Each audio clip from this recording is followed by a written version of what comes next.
Okay, life insurance. So it's a way of protecting your family from financial hardship when you die.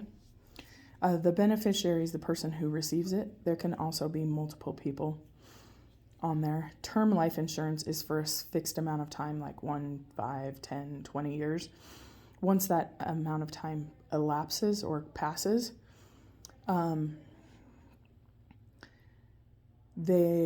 it's gone. Like the money you've paid is just gone. Whole life insurance, that as long as you pay your premium,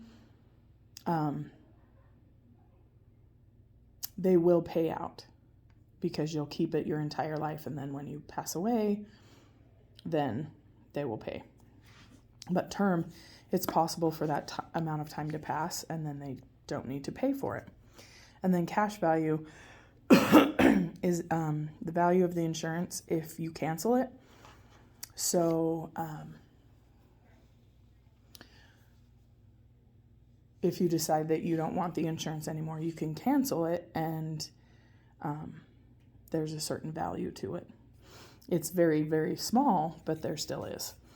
So your premium, or how much you're paying for the insurance, is the face value of the policy, or how much insurance are you going to have, divided by 1,000, because this is annual premiums per 1,000, and then times cost per 1,000. So it's going to be how much insurance do you want, divided by 1,000, and then multiply by the number from the chart.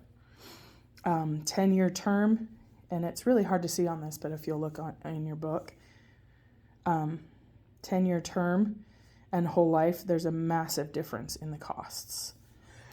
Let me see if I can show that. If you look here, male, $1.12 versus $9.84. But remember, this insurance is going to pay out. This one expires in 10 years.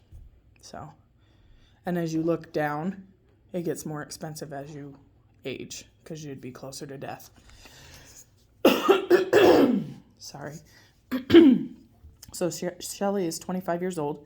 She doesn't smoke, which is a big part of life insurance. What's her annual premium for $25,000 of whole life insurance? So we're going to look over here.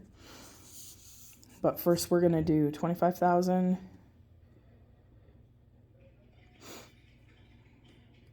divided by 1,000.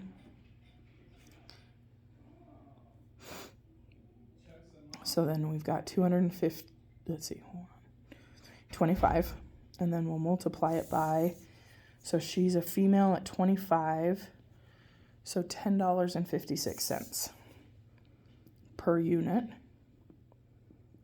So 25 times 10.56 is $264 per year for her to have life insurance, which isn't terrible. Okay, net cost of insurance is, there are some insurances that have returns as part of your premium, or have some returns. So, excuse me again. Fisher paid $57 quarterly for a life insurance policy. His policy also paid a dividend of $14.80 at the end of the year. What was the net cost of his insurance policy for the year? So this is just money that he's getting back, or they're going to take away from what he owes. So what did it cost him? Well, it's going to cost him $57 quarterly, so 4 times. So $228 it would have been, but then they subtract $14.80.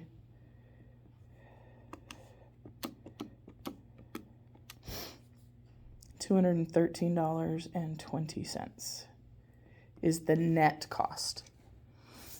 So then life insurance cash value. So this is the value that it's worth to you if you were to either borrow as a loan or cash it out. The problem is if you have a loan out on your insurance policy and you pass away, whoever is your beneficiary is going to have to pay that up front. So using the cash value table, so that's this one over here, and this is per $1,000. Find the maximum amount you can borrow against your $100,000 policy if you have the policy for 20 years. So again, we need to divide by 1,000.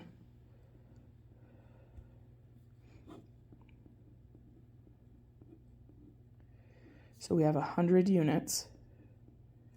And then if you look over here, a 20-year policy is $124.